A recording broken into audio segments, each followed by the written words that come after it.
I'm beginning a new series called Unraveling Yeshua's Hard Sayings. This is New Patreon series number 57, and I'm looking at the saying, "Whoever does not hate his own father and mother cannot be my disciple." Now, where is the saying quoted? Well, we find versions of this quotation in Matthew and Luke, probably from Q. If anyone comes to me and does not hate his own father and mother and wife and children and brothers and sisters, yes, and even his own life, he cannot be my disciple. That's found in Luke 14:26. Whoever does not hate father and mother cannot be my disciple, and whoever does not hate brothers and sisters and carry the cross as I do will not be worthy of me. That's found in Matthew 10:38. The little diagram I have here on the right-hand side shows the material from the two-source hypothesis that Matthew and Luke share. The purple material is considered to be from Luke, and the sort of light purple is from Mark, and then the green is from special sources of Matthew or special sources of Luke. Now, Gospel of Thomas, Login 44a and Login 101, says this: "He who does not hate his father and his mother like me cannot be a disciple to me, and he who does not love his father and his mother like me cannot be a disciple to me. From my mother," and then there's lacuna, "but my true mother gave me life." Now, this is an attempt to soften the saying and make it less hard to understand by adding a positive note to it. We find that happens also in some other statements. Papias has, "Whoever does not leave father and mother," and Clement of Alexandria quotes from Luke, "Whoever does not hate, as does Origen." Now, Tertullian apparently knew the same version of Luke as Marcion, because in his treatise on idolatry he stated, "Parents, wives, children will have to be left behind for God's sake." Now, is this an authentic statement, we might ask? It's been asked by many people. Although it appears in different versions, it is authentic, in my opinion. It's authentic by the standards of the Jesus Seminar, although this saying was not identified as authentic by them. It exhibits orality. It is a short, catchy pericope that could possibly survive intact from the speaker's death until decades later when it was first written down, so it's more likely to be authentic. For example, "Turn the other cheek." It exhibits irony. Does it present opposites or possibilities? If it does, it's more likely to be example, for example, love your enemies. And this one does present a paradox or irony. And their other criterion was trust in God, Jesus telling his listeners not to fret, but to trust in the Father, trust in God. Jesus tells people to trust in the Father. Now, why do I identify this as authentic? My criteria for authenticity are considerably broader. You can read about this in my pre-Christian teachings of Yeshua. They include the following: using the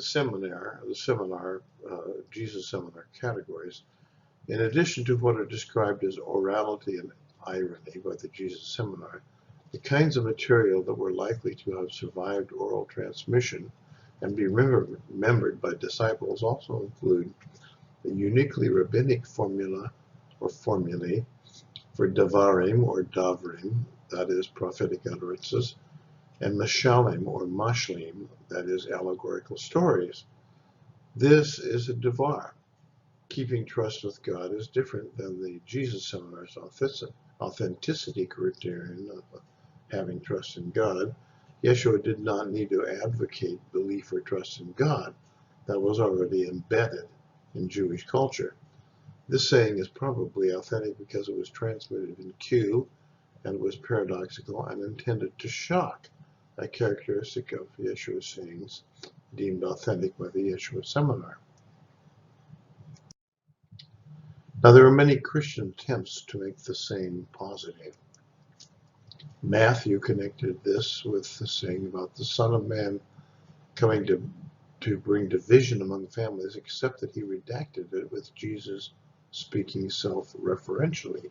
This established a comprehensive background for establishing the hate statement, which is reversed to make it more positive, and expanded with phrases reflecting the late first century family conflicts experienced by Gentile converts. Do not think that I have come to bring peace to earth. I have not come to bring peace, but a sword, Matthew says. For I have come to set a man against his father, and a daughter against her mother, and a daughter-in-law against her mother-in-law. And as one's foes will be members of one's own household. This reflects, most scholars think, a situation in a Christian household after AD 70. Whoever loves father or mother more than me is not worthy of me, and whoever loves son or daughter more than me is not worthy of me, and whoever does not take up the cross and follow me is not worthy of me. Those who find their life will lose it, and those who lose their life for my sake will find it.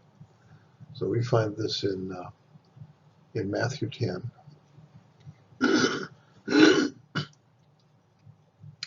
Now, Aramaicist Jack Kilman also suggests that the Hebrew Aramaic word translated into Greek misane, which was asane, to hate, despise, could have been a rare idiomatic meaning of to set aside, which makes it much more positive.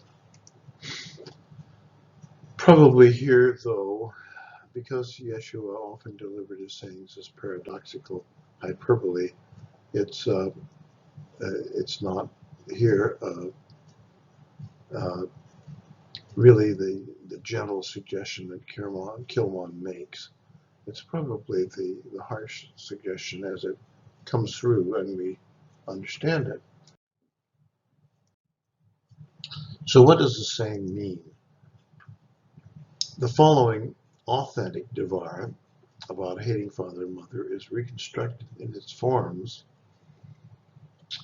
in Luke, Matthew, Papias, and the Gospel of Thomas with redaction removed. It is the kind of extreme paradoxical hyperbole that Yeshua and other Jewish teachers used to make a point. Needless to say, loving all Jews and honoring one's own parents as commanded in the Decalogue was fundamental to the religious sensibilities of Yeshua's hearers, and he deeply loved and honored his own parents. Whoever does not hate his own father and mother cannot be my disciple. That's my decision on what the saying must have been and was remembered that way.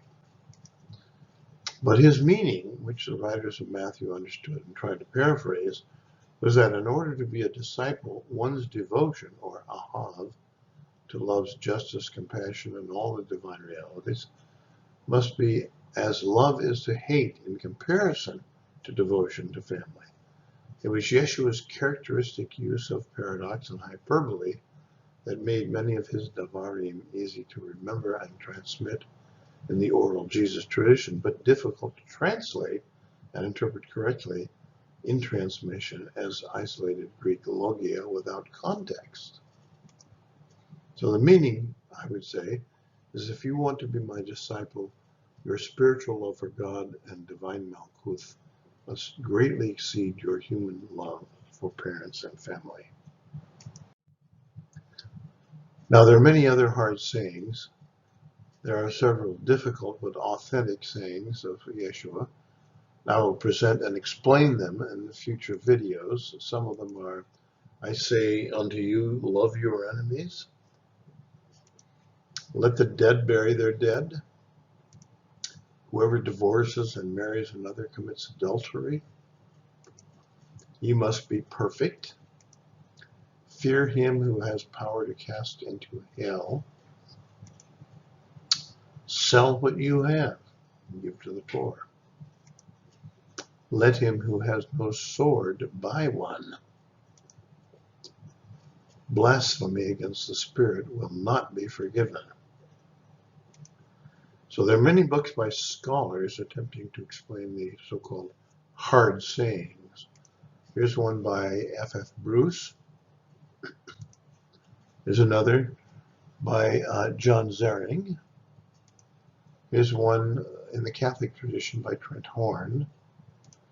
And here's another one by Joel Seffert.